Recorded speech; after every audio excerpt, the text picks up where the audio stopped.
আজি মোৰ ভ্লগটো মই কোনো ৰেচিপি লৈ অহা নাই, কোনো গল্প লৈও অহা নাই।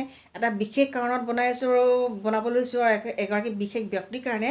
আৰু সেয়া হৈছে মোৰ বাল্যকালৰ বান্ধৱী ডক্টৰ কাদম্পিনী তেৰাংপী। তাই বহু বছৰ ধৰি তাইৰ লগত মোৰ কোনো যোগাযোগ নাই। তাই ক'ত থাকে মই তাকো গম নাপাওঁ। খবৰ কৰিছিলোঁ কিন্তু কোনেও খবৰ দিব পৰা নাছিলে। তাই ক্লাছ 6ত আমাৰ স্কুললৈ ট্ৰান্সফাৰ হৈ আহিছিলে আৰু ক্লাছ 8ত গৈছিল। কিন্তু বন্ধুত্ব আমাৰ খুব নিবিড় আছিল। তাই জেইলৰৰ ছোৱালী আছিলে আৰু জেইলখন যিহেতু আমি থকা ঠাই, আমি সৰু কালত যোৰহাট এগ্ৰিকালচাৰ ইউনিভাৰ্চিটিত আছিলোঁ। মোৰ দেউতা তাৰ প্ৰফেচাৰ আছিলে আৰু ৰিজাৰ্ভখন আছিল ওচৰত। গতিকে তাই জেইলৰ কোৱাৰ্টাৰত থাকে। প্ৰায়ে আমাৰ অহা যোৱা হয়। তাই বেছিকৈ আহে, চাইকেল খুব চলায়। আমাৰ ঘৰলৈ আহে, ময়ো তাইৰ ঘৰলৈ যাওঁ। আৰু তাই বহুত চেষ্টা কৰিলে মোৰ নাম্বাৰটো উলিয়াবলৈ। ফোন নাম্বাৰ ফেচবুক চালে হেনো ক'তো নাই। ময়ো তাইক বিচাৰিছিলোঁ, পোৱা নাই। তাই মাজতে যোৰহাটলৈ আহিছিলে আজি 2 মাহৰ আগতে। আৰু যোৰহাটলৈ আহি পেলাই তাই সকলোকে সুধিলে মোৰ কথা। কোনেও ক'ব নোৱাৰে মই ক'ত থাকোঁ বা মোৰ ফোন নম্বৰ। কিন্তু এগৰাকী আমাৰ বান্ধৱী, বাল্যকালৰ বান্ধৱী, একেলগে পঢ়া, বৰ্তমানৰ যুৱ প্ৰজন্মৰ বিখ্যাত গায়িকা আৰু সুলেখিকা। তাই গীত লিখেও। আপোনালোকৰ চিনাকি মনীষা বৰদলৈ।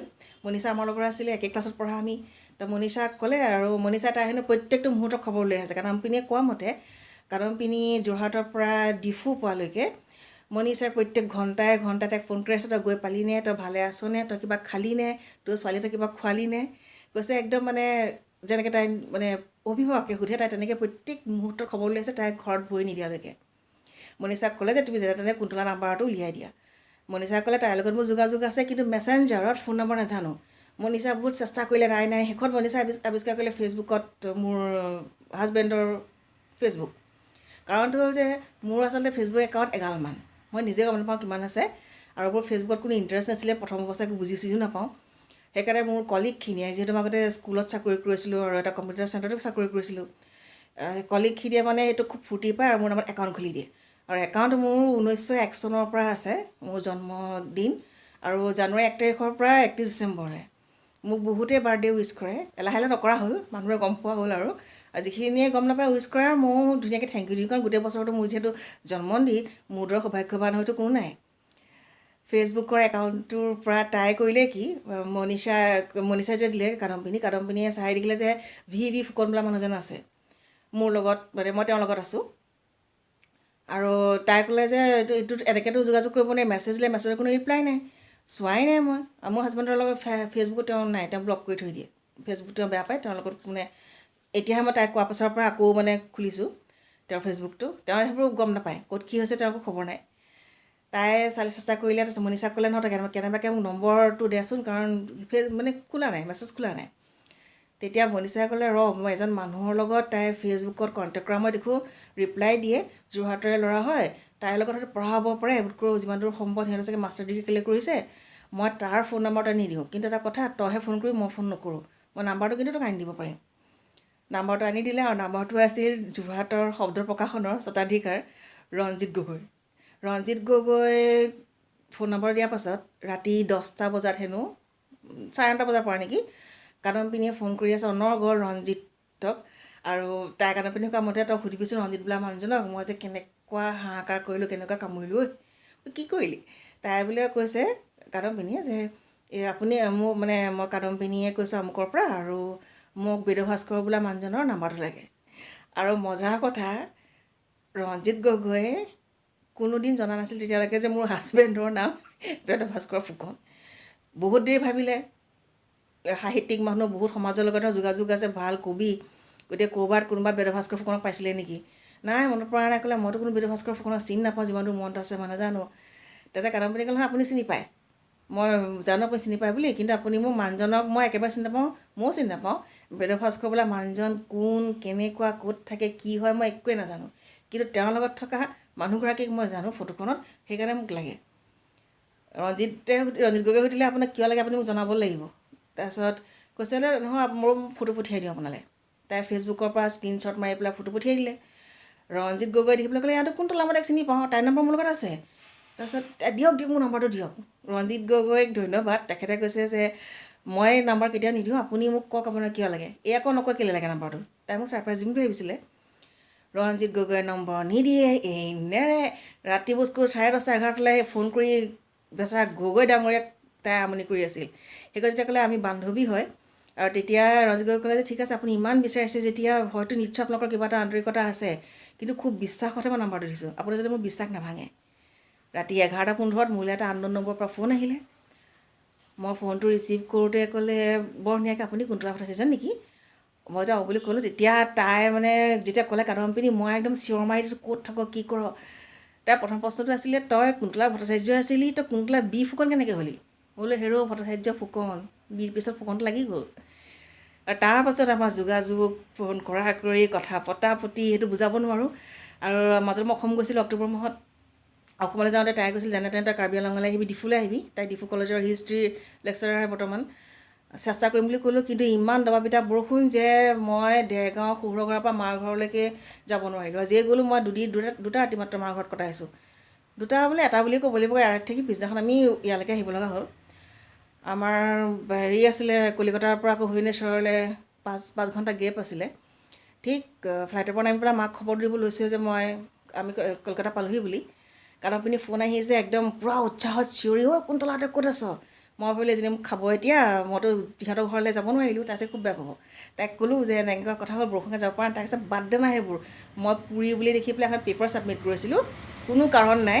কিন্তু মই ভাবিছিলোঁ যদি কেনেবাকৈ চিলেক্ট হয় মইতো লগ কৰিব পাৰিম। আৰু এই মাত্ৰ মোৰ মেইলখন আহিছে, মোৰ পেপাৰ চিলেক্ট হৈছে, মই পুৰিলে 2 ডিচেম্বৰত গৈ আছোঁ, তই মোক যেন তেন লগ কৰিবি। আৰু আজি সেই দিনটো আহি পৰিছে। তাই 1 তাৰিখে আহিলে কাৰ্বি আংলঙৰ পৰা, আহি 2 তাৰিখে সিহঁতে তাই পুৰি পাইছে। তাইৰ লগত আৰু 2গৰাকী কলিগ আহিছে তাইৰ। বৰ্তমান মই পায়স বনাই আছোঁ তাইৰ কাৰণে। 2 বজাত আমি যাম আৰু ৰাতি 9, 9:30 বজাত পামগৈ। এইটো বেছ মজাৰ কাহিনী। আৰু যিখিনি ক'লোঁ আপোনালোকক, নিশ্চয় আপোনালোকে অলপ শুনিলে, মোক কওঁতে হয়তো খৰচ হৈছে, কাৰণ এইফালে পায়স তুলি আছে আৰু ভিতৰত আন্ধাৰ, লাইট গৈছে, ইয়াত ইনভাৰ্টাৰ চলি আছে। গতিকে ভিতৰত কেমেৰা নি আনা হ'লে পায়সখিনি খালোহেঁতেন, বনাইছোঁ যে সেইকাৰণে। কিন্তু খুব উত্তেজিত হৈ আছোঁ। তাইক লগ পাবলৈ সাংঘাতিক মন গৈছে, বুজাব নোৱাৰোঁ। কাৰণ অত বছৰ আৰু সেই বন্ধুত্ব বিচাৰি তাই যে অত দূৰ মানে আহিছে মোক লগ কৰিম বুলি, আৰু কি ক'ম, ক'ব লগা মোৰ একোৱেই নাই। গতিকে পিছৰখিনি আপোনালোকক দেখুৱাই থাকিম, চাই থাকিব। পায়সখিনি গোন্ধাইছে, হ'লগৈ তাৰমানে। কাদম পিনি তেৰাংপি, মই গালচৰ দিব লাগিব চবকে। হেল্ল', আজি কিমান বছৰ মই ক্লাছ 8তে এৰি হৈছোঁ, আজি লগ হৈছোঁ। তাই থাকে কাৰ্বি আংলঙত, বৰ্তমানৰ ডক্টৰ কাদম পিনি তেৰাংপি। আৰু মোৰ কাৰণে কাদম পিনি খুব কষ্টকৈ মোক উলিয়াইছে তাই ফেচবুকত, বিচাৰি বিচাৰি বিচাৰি বহুত। সেইটো কাহিনীটো মই পিছত ক'ম আপোনালোকক। আৰু তাইক বিচাৰি আজি মই পুৰীলৈ আহিছোঁ। তাই পুৰীত পেপাৰ আছিল, লিডিঙৰ কাৰণে আহিছিলে, পেপাৰ হৈ গ'ল। এতিয়া ৰাতি প্ৰায় 12 বাজিছে। মই তাই হোটেলত আহি লগ হৈছোঁ। 2গৰাকী আৰু বাইদেউ আছে। এৰিবলৈ মন যোৱা নাই, কিন্তু এৰিব লাগিব। আৰু ক'বলৈ বহুত কিবা কিবি আছিলে, ক'ব পৰা নাই যে। মোৰ বহুত ভাল লাগিছে। মোৰ মানে শৈশৱৰ বান্ধৱীক লগ পাইছোঁ আজি বহুত বছৰ মূৰত। কিন্তু মানে এটি বিশেষ কাৰণত তাই কালি সোনকালে যাব লগীয়া হ'ব। নহয়, মই চিল্কালিগত যাম আৰু তাইও যাব ডেষ্টিনেশ্যন হেৰি মানে জগন্নাথ মন্দিৰলৈ। আৰু তাইৰ পৰা আমি বহুত কথাখিনি জানিব পাৰিলোঁ। মোৰ লগত মানে মোৰ বাইদেউ এগৰাকীও আহিছে, ডিফু কলেজৰে দীপিকা চৰগিয়াৰী বাইদেউ এডুকেশ্যনৰ। আৰু লগতে মোৰ লগত আহিছে মোৰ বান্ধৱী আৰু বাইদেউ, মানে আমাৰ কলেজৰ লাইব্ৰেৰীয়ান নিৰ্মলা বৰা বাইদেউ। তেওঁলোকৰ সহযোগতে মই আজি পুৰীলৈ আহিলোঁ। ঘৰত মোৰ ল'ৰা ছোৱালী গোটেইখিনি থৈ আহিছোঁ, লগতে বাইদেউ ল'ৰা ছোৱালী ফ্ৰী হৈ আহিছোঁ। হ'লেও মাজে মাজে বহুত মনত পৰিছে। তাৰপাছতে আৰু আমি মানে ইয়াত আহি শৈশৱৰ নিচিনা লাগিছে। তাৰপিছত কিন্তু এটা নতুন কথাও আৱিষ্কাৰ কৰিলোঁ। এনেই মোৰ মিষ্টাৰৰ মুখত শুনি আছিলোঁ নাকৰ বোলে মোৰ খুব গৰগৰণি, এতিয়া নাকৰ গৰগৰণি শুবলৈ বোলে দিয়া নাই। এইটো কাদম পিনি গিফ্ট কৰিছে ট্ৰেডিশ্যনেল। আৰু মোৰ যিখিনি স্কুল ফ্ৰেণ্ড, তোমালোকক ভিডিঅ'টো মই পঠিয়াম। আমাৰ যিটো গ্ৰুপ আছে, তোৰ আছে নামটো তাত? আছে। তাত আমি পঠিয়াম। আৰু তহঁতে চাগে চিনি পাবি। আৰু এইক মানে মোৰ ফোন নম্বৰটো উলিওৱাত সহায় কৰিছে মনীষা বৰদলৈ। আৰু এই কামুৰিলে ৰঞ্জিত গগৈ মাষ্টাৰ ডিগ্ৰী মোৰ লগৰ আছিলে। এতিয়া বাইদেউহঁতে হামিয়া গৈছে, বিচাৰি হওক।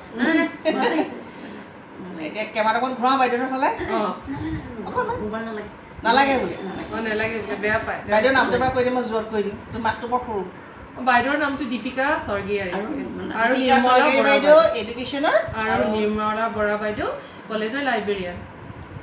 এই লগত আছে। আৰু মোৰ আজি বহুত দেৰি হ'ল।